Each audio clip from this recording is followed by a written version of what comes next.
आज दुनिया भर में हलचल मची हुई है। Inflation, war, supply chain disruptions और सबसे बड़ा सवाल यह है, इस ग्लोबल टर्मोइल में इंडिया का स्टॉक मार्केट पे क्या असर होगा। क्या हमें डरना चाहिए या तैयार रहना चाहिए एक नए इन्वेस्टमेंट अपॉर्चुनिटी के लिए। आज के इस वीडियो में हम देखेंगे कैसे ग्लोबल इकोनॉमिक टेंशन और इंडियन स्टॉक मार्केट के बीच का एक इंटरेस्टिंग कॉन्ट्रास्ट डेवलप हो रहा है। चलिए शुरू करते हैं, लेकिन याद रखिएगा, स्टॉक मार्केट में कुछ भी गारंटीड नहीं होता है, लेकिन रिसर्च, चाहे वो फंडामेंटल्स हो या फिर टेक्निकल्स हो, हमें एक एज जरूर प्रोवाइड करते हैं। फिर भी रिस्क मैनेजमेंट जरूरी होता है। ग्लोबल इकोनॉमिक टेंशंस, सबसे पहले बात करते हैं दुनिया की हालात के बारे में। ग्लोबल इन्फ्लेशन अलग अलग जगह पे देखें तो पूरी तरीके से भी कंट्रोल में नहीं आया है। यूएस फेडरल रिजर्व और ईसीबी जैसे सेंट्रल बैंक्स कंफ्यूज हैं। अगर इंटरेस्ट रेट बढ़ाते हैं तो ग्रोथ में उसका नेगेटिव इफेक्ट पड़ेगा, अगर नहीं बढ़ाते हैं तो इन्फ्लेशन बढ़ रहा है। दूसरी तरफ चाइना ताइवान का टेंशन भी बढ़ता जा रहा है और ये सब जियोपॉलिटिक्स मार्केट्स में अनसर्टेनिटी क्रिएट करता है। सप्लाई चेन्स भी अभी तक नॉर्मल नहीं हुआ है। पैंडेमिक के बाद रिकवरी अनइवन है। Shipping delays, cost push inflation, सब कुछ मिलके ग्लोबल इकोनॉमी को स्ट्रेस में डाल के रखा है। इंडिया के कॉन्टेक्स्ट में भी कुछ चिंताएं रही हैं। पहलगाम टेरर अटैक हुआ और ऑपरेशन सिंदूर में थोड़ी देर के लिए एक पैनिक का माहौल क्रिएट हुआ, लेकिन सक्सेसफुल सीज फायर और स्विफ्ट मिलिट्री रिस्पांस के बाद सिचुएशन लार्जली अब भारत में स्टेबल नजर आ रही है। इंडिया इकोनॉमिक स्ट्रेंथ, अब बात करते हैं इंडिया की। सरप्राइजिंगली ग्लोबल कियोस्क के बीच में इंडिया रिलेटिवली स्टेबल पोजीशन में नजर आ रहा है। डोमेस्टिक डिमांड स्ट्रांग है, मिडिल क्लास की इनकम बढ़ रही है, गवर्नमेंट इंफ्रास्ट्रक्चर प्रोजेक्ट्स में जैसे रोड्स, रेलवे और डिजिटल कनेक्टिविटी में एग्रेसिवली इन्वेस्ट कर रही है। बैंकिंग सेक्टर में भी काफी हद तक क्लीन अप हुआ है। एनपीएस कम हुए हैं, क्रेडिट ग्रोथ 14 to 16% के आसपास है। इसका मतलब यह है कि बिजनेसेस एक्सपैंड कर रहे हैं और इकोनॉमी इंजन चालू है। तो जब दुनिया में रिसेशन की बात हो रही है, इंडिया अपने ग्रोथ ट्रेजेक्टरी पर बना हुआ है। अपॉर्चुनिटीज इन इंडियन मार्केट, ऐसे मैक्रो एनवायरनमेंट में कौन से सेक्टर्स में अपॉर्चुनिटी है। पहला, technology sector. Digital India, e commerce, cloud and AI जैसे ट्रेंड्स इंडियन टेक कंपनीज को फुएल कर रहे हैं। दूसरा, हेल्थ केयर। बहुत बड़ी पॉपुलेशन और हेल्थ केयर अवेयरनेस से फार्मा, डायग्नोस्टिक्स और हॉस्पिटल सेगमेंट में ग्रोथ एक्सपेक्टेड है। तीसरा, consumer discretionary. As income levels rise, लोग ज्यादा खर्च कर रहे हैं ट्रैवल पे, ऑटो पे, लाइफस्टाइल प्रोडक्ट्स पे। इससे रिटेल, ऑटो और एंटरटेनमेंट सेक्टर्स को बूस्ट मिल रहा है। चौथा, बैंकिंग एंड फाइनेंशियल्स। सेक्टर का वैल्यूएशन अभी भी अट्रैक्टिव है और ये निफ्टी 50 को कंपैरेटिवली आउट परफॉर्म भी कर रहा है। असेट क्वालिटी इंप्रूव हुई है और लेंडिंग ग्रोथ भी स्ट्रांग है। पांचवा, रियलिटी सेक्टर।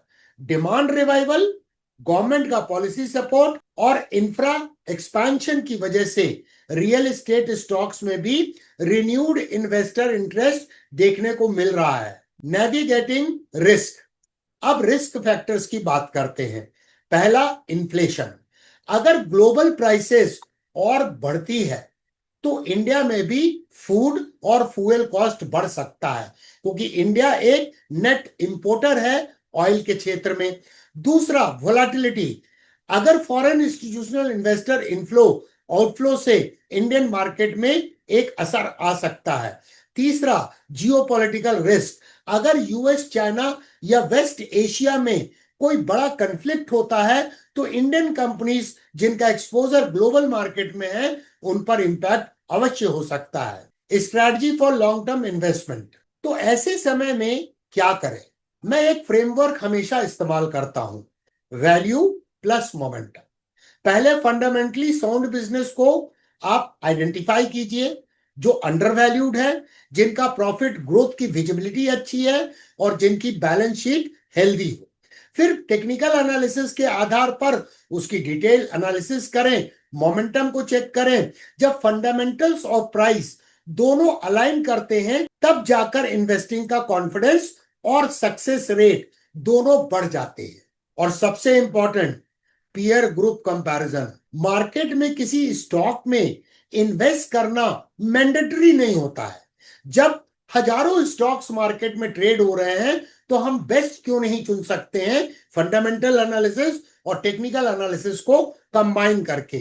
आपको कंपेयर करना चाहिए कौन सा स्टॉक्स अपने सेगमेंट में सुपीरियर रिटर्न दे सकता है, लो डेट है और बेटर वैल्यूएशन पर वो मिल रहा है, तभी आप बेस्ट डिसीजन ले पाएंगे। तो दोस्तों, दुनिया चाहे कितनी भी अनसर्टेन हो, अगर आपका प्रोसेस स्ट्रांग है तो लॉन्ग टर्म में आप वेल्थ क्रिएट कर सकते हैं। अगर आप स्टॉक मार्केट में नए हैं और इस सफर की शुरुआत अभी आपने की है तो जीरो टू हीरो 2.0 प्लेलिस्ट में आपको शुरू करना चाहिए सीखने के लिए स्टेप बाय स्टेप। और अगर आपको रूल बेस्ड स्ट्रैटेजी सीखना है तो डायमंड क्लब जो इस चैनल की मेंबरशिप है उसे ज्वाइन कीजिए। वीडियो पसंद आया है तो लाइक जरूर कीजिएगा और व्हाट्सएप ग्रुप्स में शेयर करें ताकि और भी लोगों को इसकी जानकारी मिले और वो भी सीख सकें। मिलते हैं अगले वीडियो में, तब तक के लिए happy learning. Learning never stops with DK Sinha. DK's diamond club के साथ स्टॉक मार्केट के रहस्य को खोलें और सीक्रेट को जानें। आप क्या कर सकते हो अपने लाइफ में, लर्निंग की कर्व को केवल रिड्यूस कर सकते हो। सही। अगर जो मेरे पास नॉलेज है मैं दूसरे को अगर एक्सप्लेन नहीं कर सकता हूं तो वो नॉलेज नहीं है। इस एक्सक्लूसिव कम्युनिटी को आज ही ज्वाइन करें और वीकली लाइव सेशन हर संडे के दिन 4 बजे शाम को अटेंड करें और सीखें fundamental analysis, technical analysis and powerful rule based trading strategy और अपने आप को इंडिपेंडेंट तरीके से काम करने के लिए सक्षम बनाएं। Today's topic is yield curve inversion. How a inverted yield curve looks like. As a efficient technical analyst, हमें जब ये flatten होने लगता है तभी से कई चीजों का एनालिसिस वगैरह शुरू करने। तो डीके's डायमंड क्लब को आज ही ज्वाइन करें और लाइक माइंडेड लोगों के साथ अपने कदम को आगे बढ़ाएं और अपने ट्रेडिंग स्किल को एनहांस करें।